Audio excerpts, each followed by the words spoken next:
അമ്മന്റെ ഷൂ എവിടെ? ആ നായി കൊണ്ട് പോയിണ്ടാവും. എന്റെ മോനെ ഇപ്പനെ കൊണ്ട്. അന്റെ നീന്താ പ്രാന്തുണ്ടാ? നാട്ടില് മൊത്തം കടം വാങ്ങിയാണ്ട് നടക്കാണല്ലോ. ആ ഞാൻ നോക്കിക്കൊണ്ട്. ശരിടാ.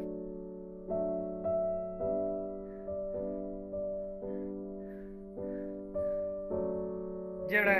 ഏട്ടാന്റെ ഷൂ കണ്ടപ്പോ പെട്ടെന്ന് ഏട്ടാ. അതിനല്ല ഈ വാ, ഒരു കാര്യം പറയണ്ട, വീട്ടിൽ വെക്കാം. അന്നപ്പോ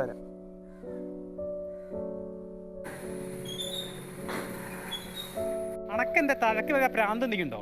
ഈ കണ്ട നാട്ടുകാരുടെ മൊത്തം ഈ പൈസ കടം വാങ്ങി നടക്കാൻ എന്തിനാണ്? ഞാൻ സ്വന്തം അടനല്ലേ? അണക്ക് എന്ത് ഈ പൈസക്ക് ആവശ്യം എന്നോട് ചുറ്റ വാക്ക് ചോദിച്ചപ്പോ അണക്ക് ഞാൻ ഈ കഷ്ടപ്പെട്ട് പണിക്ക് വന്നത് എന്തിനാ? അണക്കും കൂടി വേണ്ടിട്ടാണ്. 5000 പോട്ടെ. അയ്യോ